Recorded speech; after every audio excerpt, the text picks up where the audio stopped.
Días para todas y todos. Me complace enormemente estar acompañando este lanzamiento de un texto bastante esperado por parte de la comunidad de nuestra facultad, de nuestro centro editorial, al cual también quiero hacer un enorme reconocimiento por el cuidado y la serenidad con que salió el texto que aquí presentamos hoy. Y quiero, aparte de saludar a quienes hoy nos acompañan en una calidad u otra, manifestar en particular mis congratulaciones al profesor William Montoya, al profesor Luis Manuel Salas, del Departamento de Geografía, que nos cumplen como editores de un texto que tiene muchas otras voces, todas ellas extremadamente finas en adelantar un análisis que, revisando el texto con miras a estas palabras de presentación, verdaderamente me trajo a la memoria, si se quiere, una figura que espero no por barroca resulte improcedente. La palabra tesaurus hoy en día se utiliza para referirse a diccionarios de sinónimos o de analogías, y tiene algunas aplicaciones contemporáneas, además, en el lenguaje ya de las redes, el lenguaje digital. Pero originalmente tesaurus, como lo connota el nombre, desciende a su etimología, implica un tesoro. Y el tesoro, en un sentido que, claro, es emocionante, que es épico, pero también es literal. Significa un gran acumulado de hechos, de lugares, de cosas, de ideas. Por tal suerte que no es extraño encontrar en la bibliografía del siglo XV, XVI o incluso XVII tesauros sobre múltiples cosas del mundo, como una suerte de antecedente a lo que luego, entre otras cosas, vino a ser la enciclopedia. Bueno, hago esta digresión para emplazar este texto en un lugar que me parece particularmente afortunado. Ya sobre sus dimensiones técnicas, sobre sus hallazgos factuales y sus horizontes teóricos, nos hablarán las autoras, los autores y los documentalistas competentes para el análisis. Sin embargo, como un lector eminentemente lego, pero interesado en los asuntos que entraña el texto, a ojos vista implica una lectura enormemente plural, en ese sentido análoga a la de Tesaurus, sobre no solo el crimen organizado. Aquí creo yo que en cierto sentido el título grande tiende a difuminar muchos otros elementos trascendentales que trae este texto. Ciertamente se trata del crimen organizado en el contexto del conflicto, en el contexto de la violencia política, pero adelanta una lectura de índole teórico sobre la violencia y el crimen organizado y una aplicación, insisto, factual, de una envergadura fundamental y absolutamente necesaria sobre las dinámicas del conflicto en la larga duración, pero también en el espacio. Yo quiero saludar particularmente este trabajo que siempre me ha parecido enormemente relevante, casi que uno de los mascarones de proa del proyecto de la facultad, en el contexto de una universidad comprometida con el proceso de paz y el proceso de justicia, reparación, reconciliación, no repetición. porque evidentemente todos los elementos que produzca la universidad para incidir en todas las dimensiones de la política, para que apercibamos de alguna manera lo más amplia, generosa y ambiciosa posible, como ocurre el conflicto en distintos niveles es fundamental. Y aquí esa dimensión espacial me temo que a veces suele perderse de vista en algunos análisis que hacen carrera. Al contrario, y felizmente, contrario a este texto, se instaura en un lugar de interpretación con una aplicación además particularmente modélica, un lugar que me resulta enormemente caro a mis intereses, que es el departamento de Nariño, que es el trabajo, para entender justamente pues, cómo se trata de una mezcla de elementos enormemente compleja, donde se vinculan tanto los distintos momentos y episodios de la violencia y del conflicto armado, donde entra la dinámica de las naciones vecinas en sus propios procesos políticos, donde entra sin duda alguna el narcotráfico, donde entra el desplazamiento interno, internacional, etc. Donde entran determinantes también, evidentemente espaciales, sociales, culturales.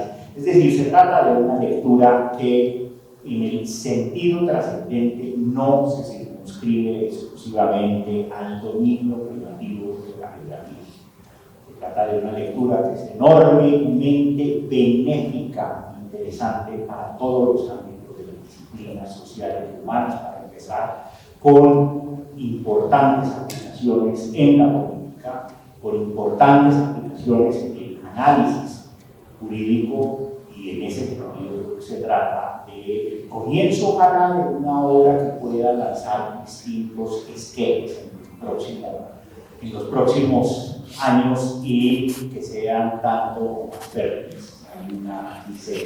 Hay una contribución a juicio a la sustantiva por parte de las autoras, de los actores, por parte de la bibliografía y es decir, por parte de las facultades de ciencias humanas a la comprensión del conflicto en los sentidos aplicados.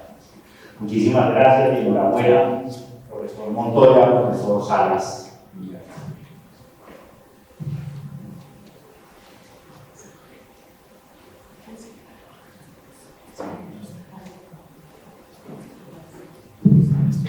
Ahora le damos la palabra a Luis Ministro para las políticas de defensa y seguridad del Ministerio de Defensa, Alberto Lara Lozano.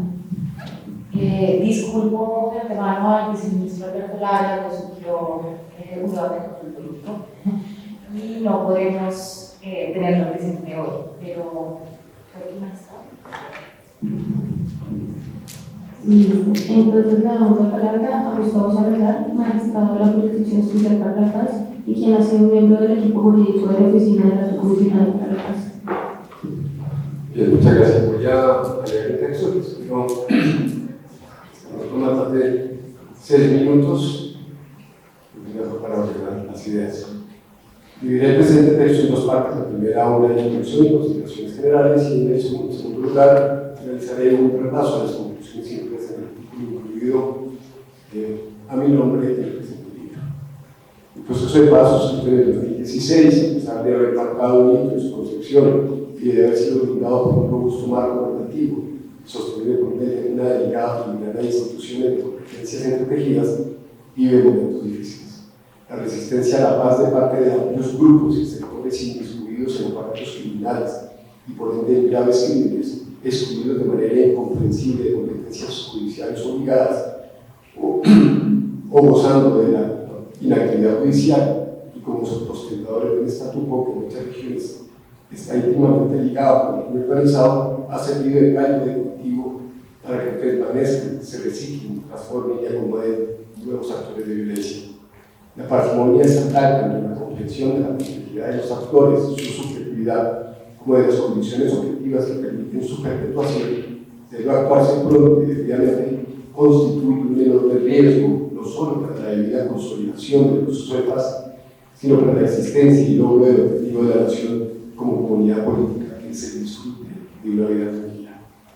Es claro que aún es tiempo de retomar la senda. La solidez de las instituciones es mayor de lo que con frecuencia se cree, y por ello este tipo de ejercicios, este libro es un ejercicio, nos debe llevar a concentrarnos como país en la construcción de un círculo virtuoso que pasa tanto por la acción diligente y oportuna como por la debida discusión y el debate. El trabajo consignado en este libro no pretende, me señalaron que es mejor no iniciar una exposición diciendo todo lo que no pretende. El trabajo consignado en este libro no pretende cerrar debates, no es tampoco una innovación teórica, ni pretende ser la génesis de una discusión antiquísima del mundo y que en Colombia abordaron Alberto Nacho Pisado, Daniel Pecois, Rocker Hauser, entre otros. Este libro es ante todo un ensayo actual y vigente, propositivo y juicioso, que pone sobre la mesa, sin pretensión alguna de exhaustividad, tanto un inventario de categorías conceptuales y rutas de acción como realidades y herramientas, una de ellas la geografía. No voy a hablar de geografía, una disciplina indispensable para la debida comprensión de los fenómenos violentos, incorporada de manera creciente, pero aún insuficiente en el trabajo de esclarecimiento e investigación judicial. No voy a hablar apocufando la ciencia que se pone a prueba y que se somete a juicio en este libro en un escenario de ensayo y error, pujando por la debida comprensión de la violencia, no solo como hecho pasado y tal vez de presente reciente, sino como ruta para arriesgarse a la prevención y a la determinación de cursos de acción. Si bien la predictibilidad no es un punto de llegada por la complejidad de la violencia, la probabilidad abre las puertas para disminuir el error al momento de actuar. A veces se trata simplemente de no caminar a tiendas. El territorio como espacio físico sujeto al ejercicio del dominio violento, aquí utilizo la palabra dominio, la diferencia de la que se utiliza en el texto que es poder, y lo hago con una condición propia, que es el texto de Hannah Arendt sobre la violencia, en donde da una definición específica de los alcances de poder, y entendiendo dominio como el ejercicio de voluntades de manera violenta sobre otra voluntad que limita lo que voluntad. Se traduce y representa en hombres y comunidades en sus actividades y su forma de vivir, en el quehacer de estas comunidades políticas. Allí, en el medio de la actividad humana, que se puede resolver en continua y permanente interacción, el crimen organizado que imprime y determina y a la vez es determinado por dinámicas sociales y políticas. El crimen organizado en las comunidades, en espacios determinados, no puede ser leído como un fenómeno simplemente externo o ajeno, que se restringe o limita a asuntos privados, sino como una dinámica que debe comprenderse en su arista compleja y que se traslada de manera continua con lo público, con los asuntos de la vida política y con el ordenamiento normativo. La paz como proceso nos lleva a la comprensión nacional básica. No es un evento, no se limita a una negociación y el establecimiento de los acuerdos, sino que es eso, un proceso, una long delay, robando en términos del fenómeno de el crimen organizado es, de alguna manera, el hijo, tal vez bastardo, ineludible del conflicto armado, asociado a turbulencias sociales y, en otro caso, como en México o en las favelas del Río, el crimen organizado parece embrión del conflicto armado. La amplia literatura sobre el conflicto armado presenta la evolución de la guerra, el epítome de la violencia organizada. Así, de los conflictos regulares entre naciones se pasa a los irregulares al interior de estas, en múltiples y diferenciados escenarios. La desaparición de la nación como espacio de comprensión de la violencia y el ineludible paso a las regiones y subregiones, a las montañas y valles y a las cuencas orográficas o pendientes de suburbios, acompasan la realidad de los actores de violencia. Los actores han pasado del ejército formal, reglado y regular, a los ejércitos irregulares en continuo intento de regularización hasta llegar a grupos cambiantes, camaleónicos, volátiles, dispuestos a presentarse uniformados en espasmódicos campos de batalla o asesinar como sicarios de la delincuencia común, dispuestos en el ejercicio de la llamada violencia necesaria. De manera definitiva, en las ciencias sociales, cada vez más claramente en la política y el derecho, se han abandonado las categorías puras del delincuente político y el delincuente altruista, mientras el delincuente común se presenta con funciones propias de Estado. Si el Banco Mundial en el texto de Paul Collier y otros tantos intentó desvirtuar de manera absoluta el carácter político e ideologizado de la rebelión, del insurrecto y así cerrar las puertas del crimen político y el lugar del agravio, a fin de ubicar en primer lugar el indiscutible lugar de la codicia. Desde hace algo más de 8 años, un autor como Statis Cálimas, entre otros, puso de presente de manera muy clara, como ya lo habían hecho Leopoldo Franchetti, Gaetano Mosca y Gambetta en sus textos de revisión obligatoria, que la complejidad del crimen organizado y su interacción y papel en el proceso de conformación de comunidades normativas impide entenderlo simplemente en lógicas racionales de mercado y transacciones económicas. La comprensión de la violencia colectiva organizada ya no es una vara de 2 puntas, rebelde del frente común, sino un continuo, un espectro donde los actores, de acuerdo con las dinámicas de la región, sus recursos, la población, sus líderes y el escenario político se ideologizan o desideologizan independientemente de las características del actor y el camino que se opte para evitar o limitar la presencia en las comunidades de nación, pues rompen la democracia y atentan contra la libertad y la autonomía ciudadana. El ejercicio violento del crimen organizado siempre significará la necesidad de actuar con la fuerza y legitimidad del Estado a sabiendas, eso sí, de la insuficiencia de la fuerza por sí misma. Segunda parte, referencia a algunas conclusiones básicas. El concepto de crimen organizado no es unívoco, por el contrario, es con frecuencia ambiguo y en ocasiones es más una categoría moral. Entenderlo como mercado de protección privada de escenarios de debilidad del Estado, de inestabilidad en las transacciones ante la existencia de emergencia central que reduzca la incertidumbre y garantice las sanciones en caso de incumplimiento, brinda elementos suficientes para el abordaje inicial, pero no es suficiente. Se trata de un fenómeno violento que desafía el Estado de Derecho y al desafiar el Estado de Derecho vulnera el ejercicio de la soberanía. El crimen organizado se presenta cuando un número plural de sujetos se organiza, establece relaciones, roles y funciones diferenciadas para adelantar transacciones de bienes legales o ilegales, de acuerdo con ventanas de oportunidad en escenarios de incertidumbre y ausencia del Estado, recurriendo de manera preferente a la corrupción y eventualmente a la violencia. El sistema de protección del crimen organizado debe ser real o ficticio, generado por el mismo actor, debido a la explosión violenta y a mediano y largo plazo alimenta la inseguridad. El reciente aumento de las opciones es grave señal y de alerta de la creación de aparatos de crimen organizado o del surgimiento de nuevos ante el aprendizaje de los profesionales de la violencia de los grupos armados. Esta organización puede darse de manera muy diversa a través de estructuras altamente jerarquizadas, como la mafia italiana de redes o de liderazgos informales, y con formaciones más o menos horizontales, como el caso del grupo de pandillas en Estados Unidos. La mayor horizontalidad deriva con frecuencia en álgidas disputas. Altos índices de violencia entre grupos puede señalar o una inestabilidad en un aparato con pronunciada horizontalidad o disputas entre aparatos. Las pretensiones y alcances de las diversas estructuras criminales microlocal, local, regional o global hacen necesarias interacciones e intercambios entre estas que se pueden dar a partir de la constitución de alianzas, las relaciones del ente principal o la constitución de redes. En el desarrollo de estas actividades, los individuos pueden cumplir uno de diversos roles, siendo particularmente relevante el papel de los híbridos, quienes trabajan en instituciones legales del sector público, del sector privado, financiero o comercial. No hay crimen organizado sin aparatajes legales. Claro ejemplo es el reciente descubrimiento del ruto de combustible del ELN y el entramado de organizaciones y empresas legales asociadas. La actividad económica del crimen organizado incluye tanto la producción de bienes ilegales y servicios, drogas de prostitución, como la venta de bienes legales, construcción y colección de basuras.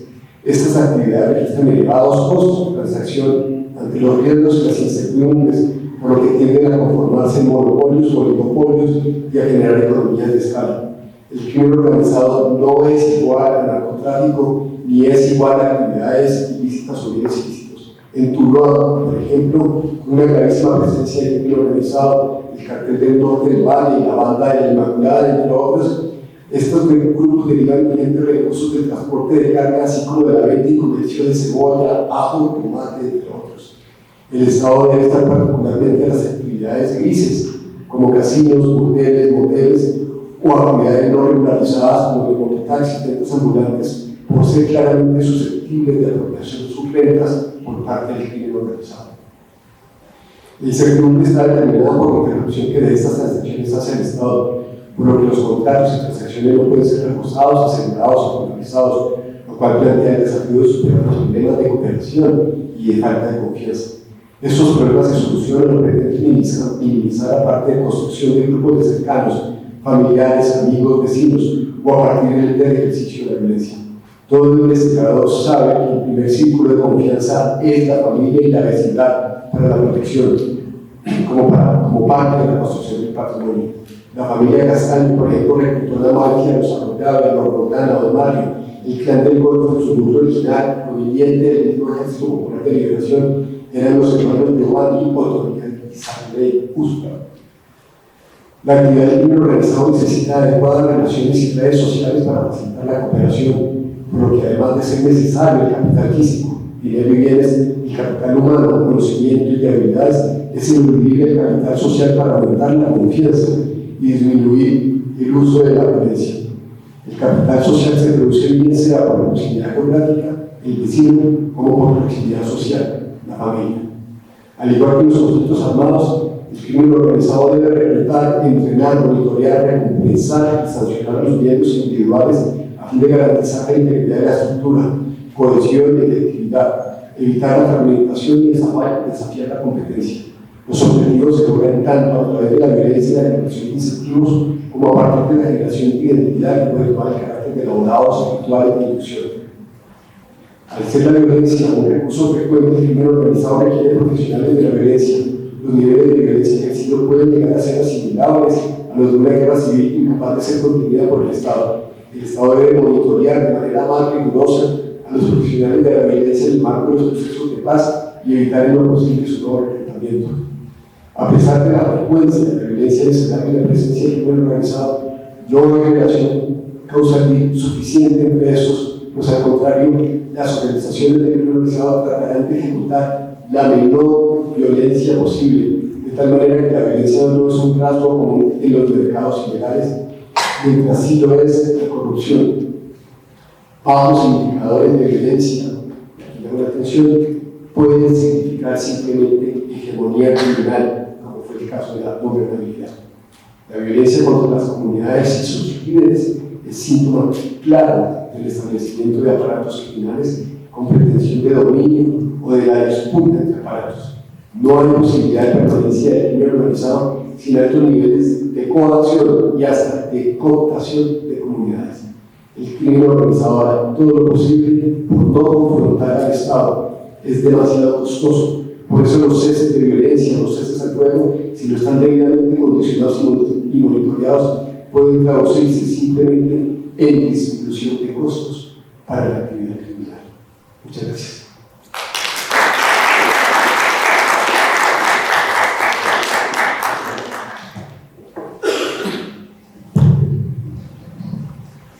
Muchas gracias por las palabras del magistrado Gustavo Salazar. Bueno, ahora continuamos con la intervención de autores. Tenemos la intervención de Daniela Gómez Rivas, directora de Seguridad Pública y directora de Seguridad Nacional del Ministerio de Defensa, de Luis Rodolfo Escobedo David, investigador sobre el conflicto armado y la violencia y la criminalidad en Colombia, y Yelitza Osorio, investigadora también sobre el conflicto armado, la violencia y la criminalidad en Colombia. Y le doy la palabra a Daniela Gómez Rivas. Bueno, buenos días a todas y a todos, gracias por acompañarnos. Quiero hacer una intervención muy breve, primero resaltando que no cuál era la idea del libro, tanto en el momento en que se escribió, hacer un símil también entre la evolución de esa teoría del conflicto armado y el crimen organizado, especialmente en escalas subnacionales de análisis, y recuperar un poco esos espacios grises de los que hablaba el magistrado Salazar, cómo se vuelven complejos a la hora de diseñar políticas públicas, en especial la política actual de seguridad y defensa nacional, que también nace, digamos, un poco a la luz de las teorías que se recogen en el libro. Intentamos, digamos, en el momento del diseño, incorporarlas y esos grises volverlos más claros en la actuación especialmente de las fuerzas militares y la Policía Nacional. Entonces, digamos que fue muy, creo que de alguna manera logramos el objetivo, oyendo al decano hablar, que lo leía un poco como un desahogo, porque de esta forma se planteó, la idea del libro era recoger, hacer un estado del arte de las teorías del crimen organizado, conflicto armado, que aplicaran al caso colombiano para poder categorizarlo, operacionalizarlo y volvernos instrumentos para ser aplicados en casos concretos y generar de allí justamente políticas públicas, especialmente esto con llamado, creo, si no estoy mal, del Ministerio de Justicia y del Derecho. En esto, entonces, lo que se hizo también fue un modelo de análisis en el que el elemento principal por el que se preguntan los autores es la violencia. ¿Por qué la violencia? ¿No? Entonces se encuentran mecanismos explicativos de la violencia en 4 sentidos. Si los podríamos hacer un modelo, digamos, de datos, encontraríamos que estas son las 4 expresiones de violencia que existen tanto para el conflicto armado como para el crimen organizado, que es la violencia que se ejerce al interior de la organización, la violencia que se ejerce contra competidores armados, la violencia que se ejerce contra el Estado y la violencia que se ejerce contra la sociedad civil. Y justamente en estas violencias es que se encuentra o se habla lo que han calificado diferentes estudiosos del tema como el mercado de la protección. Lo cierran los 4 mecanismos de violencia, que son violencia directa, digamos, o estructural, pero en muchos sentidos no se percibe como tal o como un mecanismo violento por parte del grupo, sino más bien, como les digo, como este tipo de mecanismo de protección en el sentido negativo y en el sentido positivo también. En el sentido negativo es la protección, digamos, yo adelanto acciones violentas o ejerzo acciones armadas en el caso de conflicto armado para protegerme de los actores externos a la comunidad que domino. Y en el sentido positivo, pues protejo a la comunidad que domino de estos hechos de violencia, digamos, común o social que resulta de la interacción humana, más allá del problema organizado o del conflicto organizado.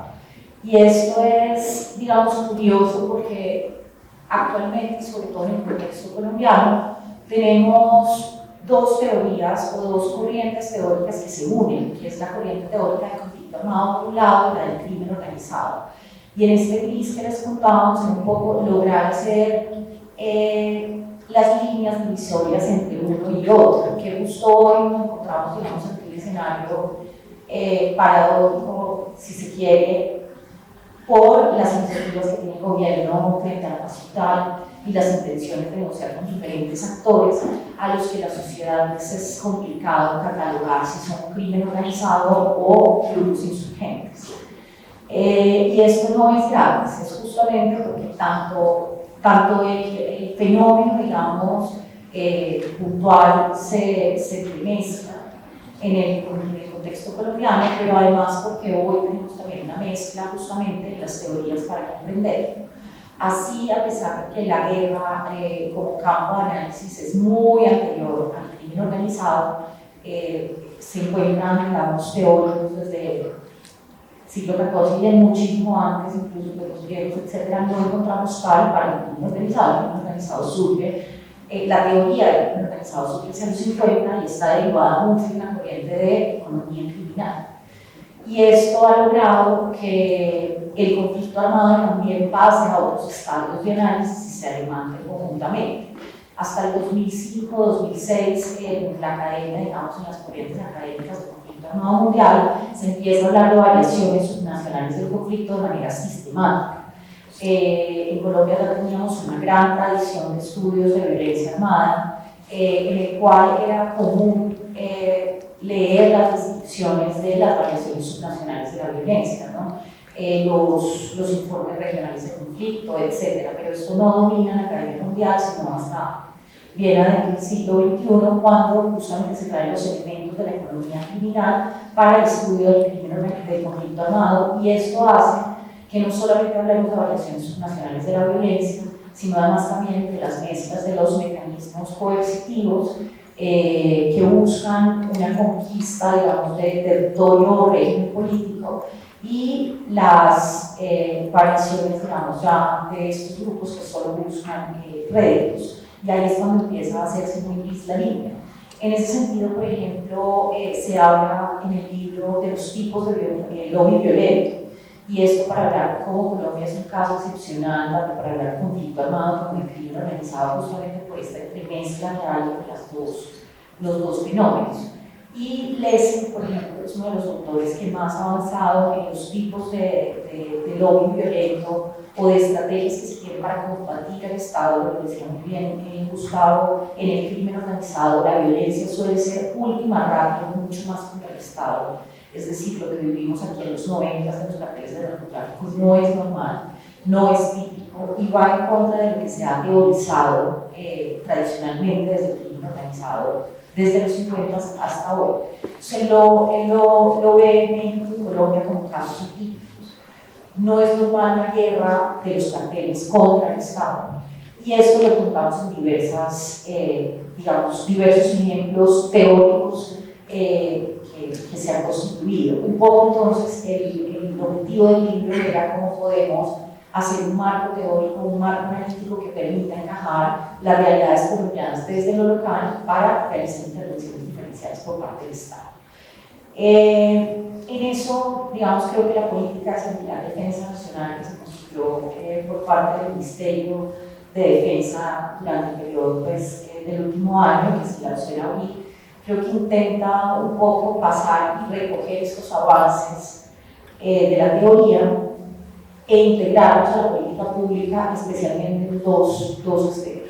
Lo primero es las variaciones subnacionales que tenemos, entendiendo que no todos los municipios, ni siquiera los municipios, porque la unidad de análisis, tanto para crimen organizado como para conflicto armado, el municipio es demasiado grande la unidad de análisis. Pero todas estas comunidades que habitamos en Colombia, ¿cómo se pueden tratar de manera diferencial? Y cómo podemos hacer una política pública que no caiga, digamos, en el apagar incendios de lo local todos los días, sino que pueda diseñarse de manera sistemática unas intervenciones diferenciadas. Entonces, ese es el primer elemento que creo que intentamos recoger de forma sistemática en la política. Y el segundo es cómo logramos pasar de una teoría de la guerra que siempre ha dominado, digamos, la planeación militar en Colombia, que se ha planeado desde la diada, es decir, cómo yo derroto a mi enemigo, sea el crimen organizado en la lucha contra las drogas o sean los grupos insurgentes en la lucha contra los grupos insurgentes.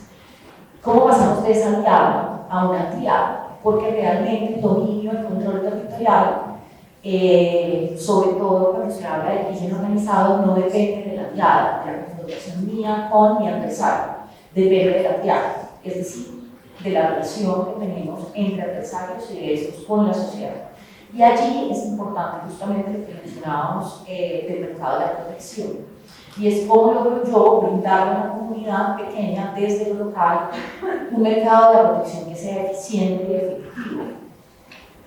Por ejemplo, yo puedo trasladar al banco antioqueño o digamos al Meta, para hacerlo más, la fuerza de tarea conjunta Omega. Es una de las más famosas, ¿cierto? Yo tengo 5.000 hombres de la Fuerza de Tarea Conjunta Omega que están dedicadas a perseguir una amenaza, el Estado Mayor Central de las FARC. ¿Cómo hago yo para que estos 5.000 hombres no solo se dediquen a perseguir una amenaza, sino también a brindar protección, que ese mismo esfuerzo operacional que yo hago para perseguir un blanco, un blanco estratégico, un alto valor estratégico, lo tenga para generar una estrategia de protección de la comunidad que habita en los territorios donde se encuentra la amenaza? Porque realmente el grupo más enfocado en atacar el Estado, pues porque es una guerra simétrica, no tiene las capacidades, está enfocado en el mercado de la protección, porque eso es lo que le da la guerra. Pues en Colombia tenemos una brecha muy amplia entre los avances teóricos del crimen organizado y el conflicto armado y la planeación de estrategias militares. Eso también por la relación tradicional que se ha establecido en Colombia de la autonomía, digamos, un poco de fuerzas militares y la no injerencia de los militares en política. Entonces, digamos que ese acercamiento entre la academia y la planeación operacional y la planeación de seguridad del país ha sido muy alejada, y por eso es que tal vez de los sectores, no lo hablo solamente aquí, a nivel mundial, que más brecha tienen frente al avance de la evidencia, digamos, que hacen políticas basadas en evidencia, son los sectores de seguridad y justicia. Tal vez también son temas, digamos, de sensibilidad de seguridad nacional, pues muchos de ellos son privados, no tenemos datos, etc. Pero por eso creo que este libro específicamente de llevar un modelo teórico a una operacionalización y después herramientas, creo que puede ser muy útil no solo a la política pública, sino también a quienes nos acompañan, a quienes son estudiantes, para avanzar digamos, en investigaciones posteriores. Y sobre eso creo que hay una cosa que no, justamente porque la pretensión del libro no era aportar evidencia, digamos, empírica para avanzar teóricamente en algo, sino más bien aplicar esto a un caso específico como el colombiano, que justo estábamos en ese momento en justicia, en fase de inicio de la justicia transicional post-conflicto, sino además también, pues nos abre es como del caso del país colombiano, es cómo no hemos estudiado dentro de la teoría ni de crimen ni de conflicto armado, no hemos involucrado los mecanismos explicativos relacionados con la educación y los mecanismos de aprendizaje. Y estos grises en Colombia, por ejemplo, esta mezcla justamente que hablaba el magistrado, en el reclutamiento tipo bola de nieve, y es aquí tenemos una mano de obra muy calificada para el conflicto y la guerra, el frío. Y es como las personas, estos aprendizajes colectivos e individuales, que iniciaron, por ejemplo, en grupos como el EPL y fueron transitando por grupos armados, grupos paramilitares y terminaron en crimen organizado. Como nosotros tenemos un crimen organizado que simula en muchos casos grupos rebeldes. Digamos que eso no es normal. Lo normal del crimen organizado de las mafias es que, digamos, tienden a que no se vea el menor crimen posible, el menor conocimiento posible. Aquí, por ejemplo, tenemos todavía bloques del Golfo que andan uniformados con armas largas. Esto no es común. Entonces, esa tipicidad creo que un poco el blanco teórico que tenemos ahí, o la nebulosa teórica que tenemos ahí, un poco le haría falta, digamos, a este modelo analítico que se construye en el libro, sería esos mecanismos de aprendizaje de los agentes, como agentes individuales y como agentes colectivos también, que han permitido que adoptemos unas prácticas que no les son funcionales incluso al crimen en sí mismo, es decir, a la acumulación de recursos. Entonces, pues no, creo que este libro también es una invitación a que sigamos construyendo sobre todo teoría que aporte a entender las autenticidades y lo común y generalizarlo en nuestro caso, y también a construir pues, mejores políticas y más aceptables. Hay dos temas que me gustaría poner de presente que tienen que ver con la coyuntura que se analizó y la coyuntura actual. Cuando nosotros, eso fue en 2016-2017, hicimos el trabajo de campo, es decir, en términos de riesgos recientes, el libro no les va a servir mucho, sino más bien en su dimensión estructural e histórica. Y quizás como lo alcanzó a insinuar el decano, hay otras dimensiones que uno no puede dejar de considerar, por ejemplo, el tema étnico, que es fundamental tanto en Tumaco como en el Putumayo en su conjunto. Cuando nosotros llegamos, los niveles de violencia en Tumaco estaban exacerbados, los niveles muy altos. Por el contrario, el Putumayo estaba muy calmado comparado con el Putumayo mismo. Si lo comparamos con el Suiza, pues sí estaba un poco alterado. Pero lo curioso es que cuando asumimos la coyuntura actual, las dinámicas se voltearon y el Putumayo está muy exacerbado en términos de violencia, mientras que el Tumaco ha disminuido sus niveles, se mantienen niveles muy elevados, pero para ser Tumaco, digamos, los últimos 3-4 años han sido cada vez más de violencia más moderada, lo que no quiere decir que no sea una violencia también intensa. Pero es interesante eso, como hay un desplazamiento. Entonces hay una especie de conexión histórica entre el Putumayo y el Nariño, y Tumaco en lo concreto, porque siempre los procesos sociales se han retroalimentado. Entonces hubo una migración muy fuerte de tumaqueños, para no hablar del conjunto del Pacífico nariñense y caucano, hacia el Putumayo con ocasión de los hallazgos de petróleo. Y muchos de esos migrantes que llegaron de Tumaco tuvieron que salirse de la economía petrolera y vincularse a la economía de la coca por temas coyunturales. Y curiosamente, muchos de esos migrantes se devolvieron a Nariño y fueron un poco como los precursores sociales, porque pues, los actores armados, los narcotraficantes, todos los que van a vivir su proyecto allá, pero eso facilitó, digamos, la generalización de la coca en Tumaco. Entonces hay unas conexiones muy interesantes ahí. Y Tumaco también está muy conectado con Buenaventura. Es una cosa muy curiosa, cuando Buenaventura entra en una crisis profunda,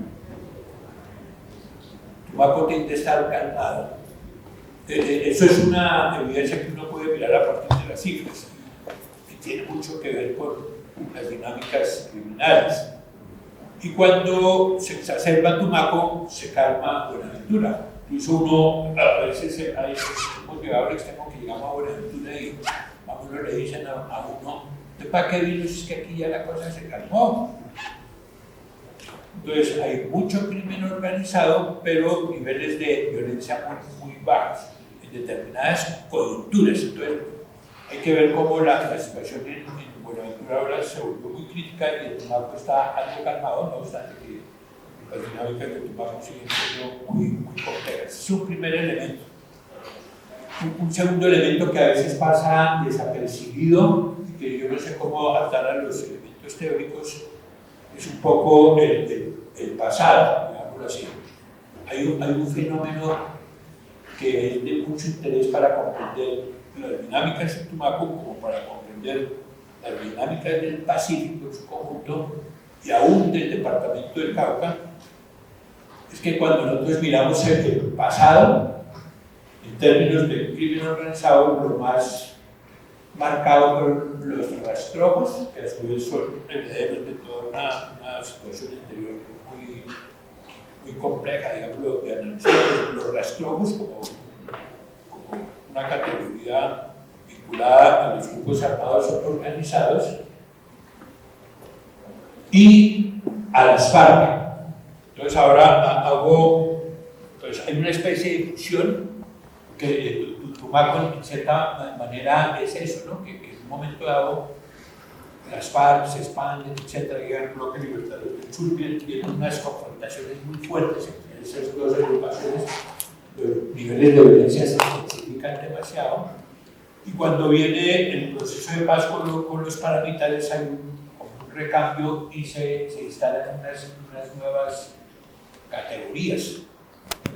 Digamos, empiezan a haber una cantidad de grupúsculos, que las águilas doradas, que las águilas negras, que ya la mano no sé qué bailes, etcétera, etcétera. Y después de un proceso muy complejo, una sola estructura acaba acaparando las pequeñas, que fue el caso de los rastrojos. Los rastrojos acabaron asimilando ese conjunto de estructuras que en un primer momento, después del proceso de paz con los paramilitares, se había instaurado, digamos así. Cuando nosotros hacíamos el trabajo en el terreno, nosotros prácticamente apostábamos a que iba a haber algo parecido en el tema de las FARC. En principio, muchas agrupaciones, posteriormente eso se va simplificando y los grupos más poderosos empiezan a asimilar a los grupos más pequeños. Pero en el fondo es interesante ver porque cada agrupación armada que hace presencia en Tumaco en la actualidad tiene una ligación con el pasado, y en algunas uno ve la marca de los rastrojos, en algunas uno ve la marca de las FARC articulada con los rastrojos, en otras uno ve más la marca de las FARC, digamos así. Entonces eso es una cosa muy interesante porque le permite, digamos, a uno una mayor comprensión de lo que ocurre en el presente, Independientemente de si los objetivos de alguna de estas agrupaciones son políticos en la coyuntura actual, el reto para cualquier organización en este momento es estabilizarse económicamente. Entonces, por más propósitos políticos que quieran expresar, se tienen que estabilizar el territorio a partir de lo económico, y eso lleva a unas dinámicas de disputas muy fuertes, porque lo que se disputa en un momento dado es todos los eslabones de la cadena, y como que cada agrupación tiene un rol en cada eslabón de la cadena, digamos así. Entonces, para trasladarnos al Putumayo, una cosa muy interesante que el Putumayo lo visité mucho en los años 80 y 90, después de visitarlo mucho tiempo, y cuando volví encontré un cambio brutal. Yo me acuerdo cuando uno iba al Putumayo en esos años 86, 87, no le daba miedo hasta llegar a Puerto Asís. Puerto Asís tenía riesgo para la investigación social. Cuando uno viene y hace las entrevistas con expertos allá en Putumayo, personas que fueron secretarias de Agricultura, otros que con autoridades indígenas, con diferentes sectores del Putumayo, que es lo que descubre uno, que hay un corrimiento del problema. Entonces, cuando uno conoce el Putumayo, hay una estructura vial básica que es como un redondel que comunica a Puerto Asís, con Bonito, con Valle del Guamués, etcétera, etcétera, sus cabeceras. Y en ese eje vial, o en esa configuración, digamos, en torno a la carretera, porque fue el escenario donde la violencia fue muy fuerte en los años de la expansión paramilitar. Entonces, lo más curioso era que cuando hacíamos el recorrido por todos los municipios del Putumayo, íbamos parando donde fueron las grandes masacres. Entonces paramos en el Tigre, eso que hay al lado de la carretera, paramos en el Placer, eso que hay al lado de la carretera, el punto de San Miguel que comunica el Ecuador con... Entonces, eso era una cosa durísima en la época de Gonzalo Rodríguez Gacha, etc. Fuimos hasta allá.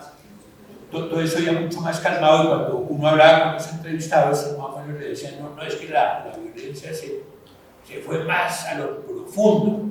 Entonces, yo veía aquí unos de los mapas, porque a veces, y yo siempre he preguntado aquí a los geógrafos que uno representa la coca y pinta todo, ¿no?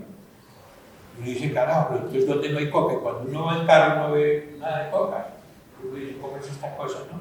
El mapa dice que todo está plagado de coca, cuando uno va en la carretera no ve nada. Y es que toca meterse más a la profundidad, desde la carretera hacia adentro, para poder encontrar esa coca. Entonces, eso es muy alentador en términos que a veces yo no me hallo en qué país vivimos, que a pesar de que ha habido unas dinámicas muy intensas de violencia y de crimen organizado, uno ve que en el Putumayo se ha pensado mucho el Estado, y a mi manera de ver esa debería ser una conclusión importante. Sino que cuando vemos la coyuntura actual, a veces tratamos de situarnos en el peor de los mundos y decir que estamos en lo peor, ¿no? Y cuando uno mira en dimensión histórica, uno ve unas mejorías enormes. Entonces, cuando yo, para no venir como tan desarmado sobre la coyuntura actual, porque digamos, hay una característica, yo he profundizado mucho en Tumaco, sé mucho en el Putumayo, pero en la coyuntura actual no, entonces no pude armarles un análisis comparado vigoroso, digámoslo así.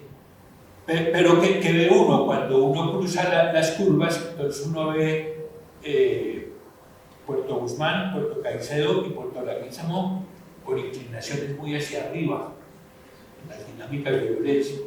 Claro, cuando usted ve espacialmente esos escenarios, son escenarios mucho más alejados, no solo de Mocoa, sino de Puerto Asís, mucho más en zonas selváticas, digámoslo así.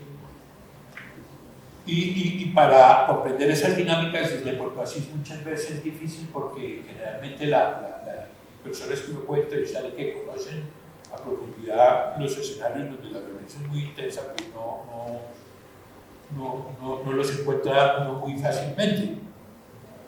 Pero entonces es eso, ¿no? Entonces en el Putumayo ya hay un corrimiento y entonces ahí se da esa otra característica.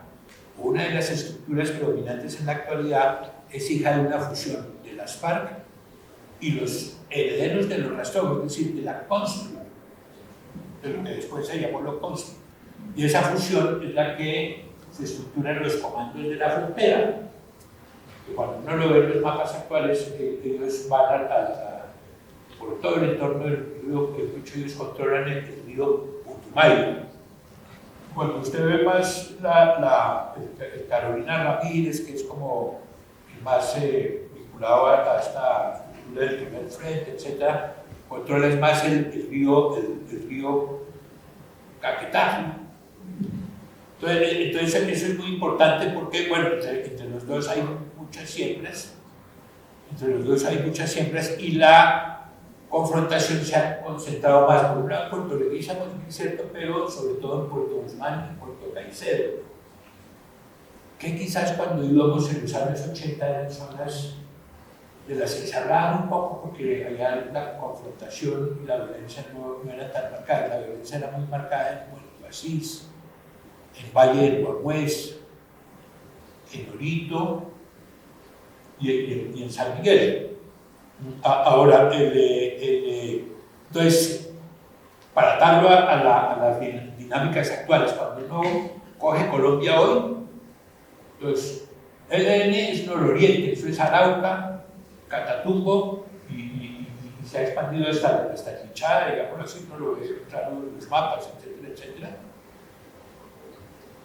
Cuando uno se va para el norte, digamos el Caribe, Urabá, Antioquia, Córdoba y Caribe, esos clan del Golfo, esos defensas gaitanistas de Colombia, ahí predominan, quiere decir que sean los únicos, predominan, entonces el ELN, nororiente, el clan del Golfo, allá en el Caribe, de Córdoba, Antioquia, hacia el Caribe, puro clan del Golfo, y cuando uno se baja, cuando uno va al oriente, suroriente, es puro disidencia, es nulo ELN, sobre todo en el suroriente, nulo ELN. Y cuando nos vamos al Pacífico, al suroccidente es puros disidencias de las FARC con su característica, fragmentadas y enfrentadas entre ellas. Y ahí se ve un ELN, pero es un ELN muy tímido, que no alcanza a proyectarse al Pacífico. Entonces, cuando eso lo vemos muy claramente en los mapas recientes, entonces el ELN no llega al litoral, Es lo mismo que le pasa en el terreno del Golfo, por el Bajo Cauca y por esas zonas, el ELN trata de meterse al Paradillo, ¿no? Y ahí está tratando de hacer eso, pero no logra proyectarse. No logra, digamos, ese propósito. Entonces, cuando uno va como el ELN fuerte de la actualidad es el ELN del Catatumbo y de Arauca, y mucho menos en el resto. Entonces, uno va a ver el ELN en Nariño y a veces los mapas mienten un poco, porque cuando uno hace cruces de estructuras, entonces uno le ve un peso al ELN muy fuerte, pero no. El ELN, como definimos eso geográficamente, está en esa zona de Ricaute, baja de Samaniego, o sea, llega hasta Ricaute, llega a espacios de barbacoas más asimilables como la zona de la Calentera, etcétera, etcétera. Pero no se puede proyectar sobre Tumaco, y ese fue uno de los temas muy interesantes en ese trabajo de campo que fuimos a la variante, ya habíamos podido visitar la variante.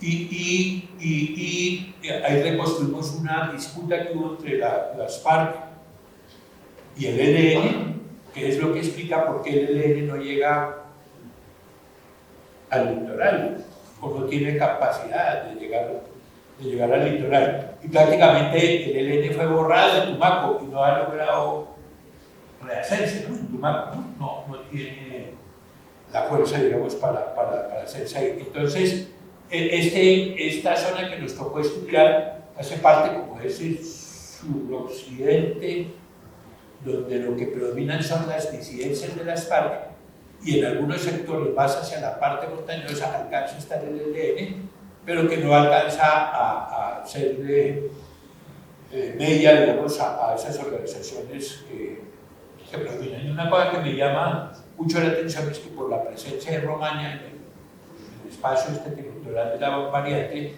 se facilitó el acomodamiento de lo que hoy es la segunda Marquetalia en el espacio del Alto Miri Frontera. Entonces, cuando nosotros fuimos, el espacio del Alto Miri Frontera era central en la investigación porque ahí era donde se concentraba una buena parte de la problemática.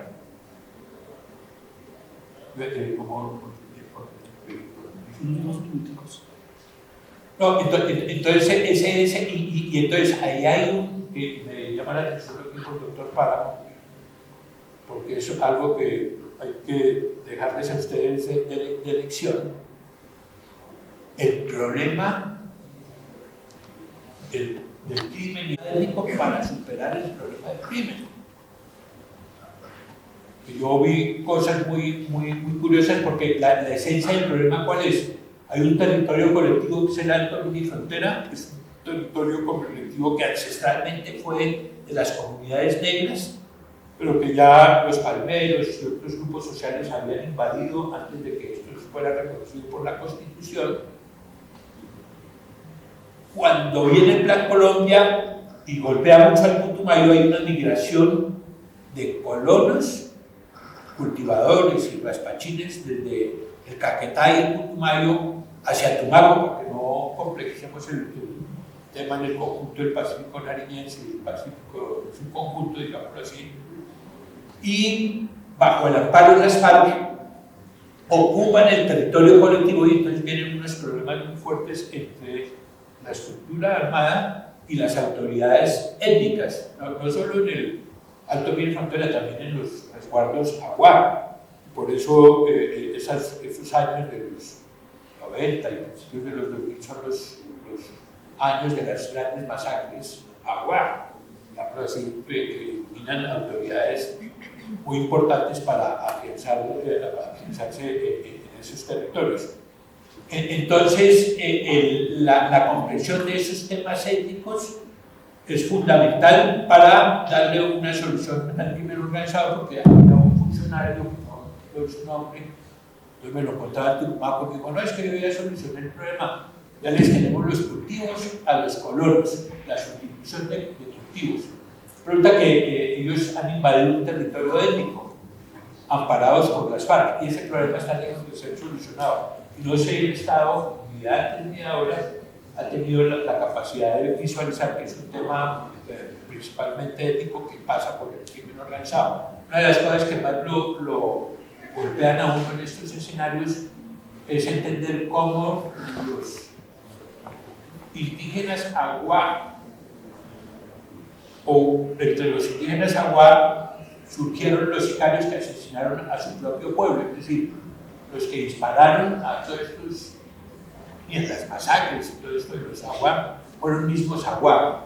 Entonces ese proceso en la dimensión teórica es muy importante, como las FARC tuvieron que hacer un esfuerzo muy importante para captar a algunos elementos de las comunidades para volverlos protagonistas, no solo como milicianos, sino como orientadores del territorio. Son territorios los que es muy difícil moverse. Entonces, una estructura criminal, una estructura armada que no tenga vaqueanos dentro de la comunidad, pues está perdida. Pero una de las cosas que más dolor le dan a uno es constatar cómo los que dispararon los gatillos en esas masacres fueron los mismos indígenas Aguar. También en las comunidades negras. Por eso es muy interesante. La Daniela Aldana es una estructura planeada por el Mono Jojoy desde lo que fue la zona de distensión, la arman con el propósito de ir a hacer finanzas, las instrucciones, digámoslo así, etcétera, etcétera. Todos los primeros integrantes vienen de otros lados del país y paulatinamente esa estructura se va transformando, y cuando en el momento de la expulsión no ve mucho indígena y mucho negro entre los los movilizados. Bueno, eso como un objetivo para invitarnos pues, a leer este libro, sobre todo la parte teórica. En lo concreto, no hay un anillo para la dimensión estructural, para comprender qué pasaba en el 2016 al inicio del 17, cuando ya estaba tomando fuerza, ya el proceso de paz, digamos, ya se había dado la firma de los acuerdos y se empezaba a configurar una nueva situación. Voy a cortar ahí para... Muchas gracias, Arnoldo.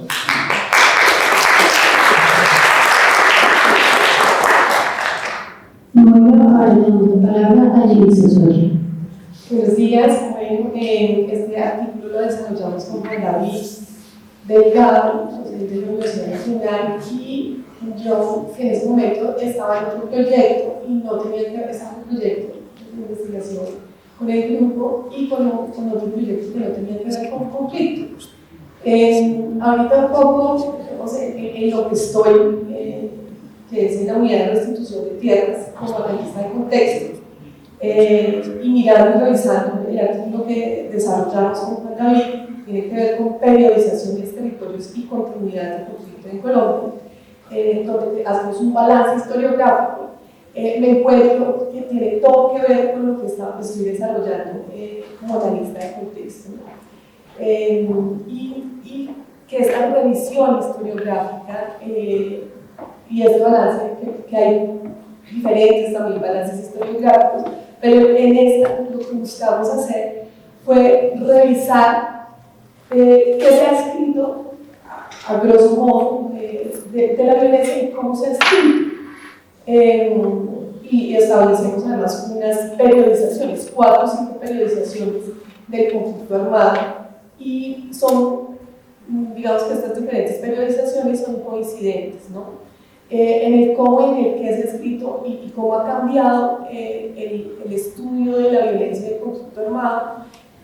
También encontramos cambios importantes, más bien contemporáneos, entre ellos, digamos, estudios que venían de lo macro, de lo nacional, a estudios más locales, ¿no?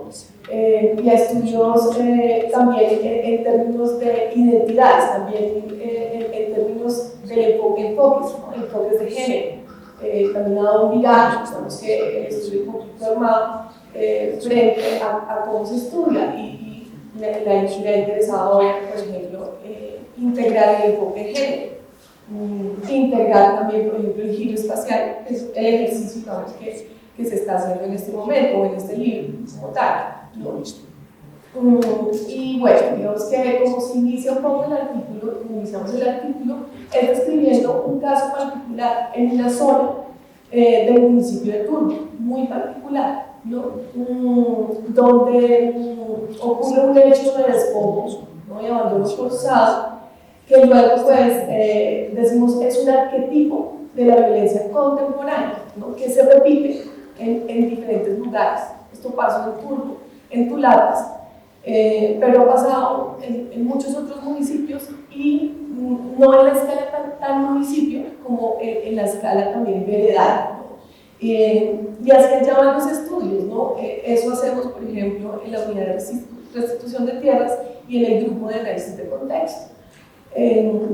Tomamos y hacemos estudios mucho más, se llaman microfocalizados, ¿no? No son nivel municipio, son niveles veredales muchas veces, o niveles muy específicos que tienen que ver con un desarrollo de conflicto armado más específico, ¿no? Con repertorios de violencia o con actores armados, ¿no?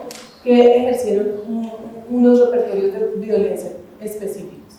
Entonces, pues no me voy a extender. Creo que estos balances historiográficos siguen y seguirán siendo importantes. Nosotros, por ejemplo, dentro de la unidad utilizamos mucho la periodización. Necesitamos establecer también los inicios del conflicto armado, porque la ley, ¿no?, que nos rige, la 1448, también establece una periodización para hacer restitución de tierras o para para que una víctima sea reconocida como víctima, ¿no? Entonces hay unas periodizaciones, y esas periodizaciones, digamos que el Grupo de Memoria Histórica recoge, hace un balance también importante, pero otros autores también se diferencian, pero en la mayoría coinciden, son coincidentes. Pues yo dejo acá.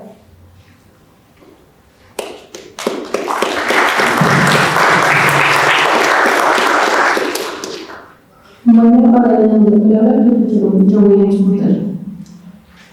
Muy buenos días. Esta es una razón para celebrar. Estoy muy contento por varias razones.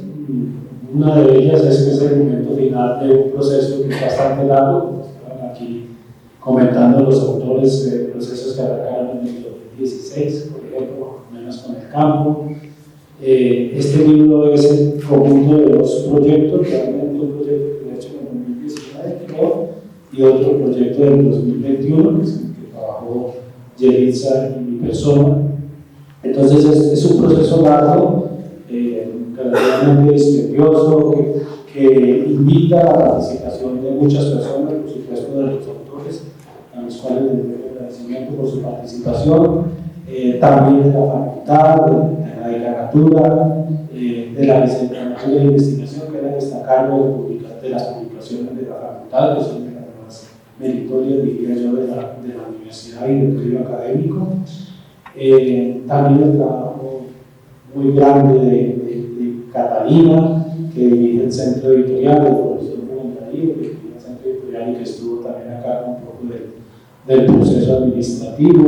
También el trabajo muy dispendioso y muy valioso de las personas que hacen todos los procesos de diagramación y de corrección de estilo, en este caso Carlos, Contreras y Rojas, que hicieron esa parte. Entonces, pues, digamos que el libro realmente no fácilmente viendo lo ya he hecho acá, expresa el trabajo de tantas personas. Entonces, ese es uno de los motivos de celebración, de sacar este libro y que finalmente mucho de lo que hacemos en clase, de lo que discutimos con los colegas, de los trabajos de campo que se hace, etcétera, etcétera, todos terminan sintetizados en esta obra.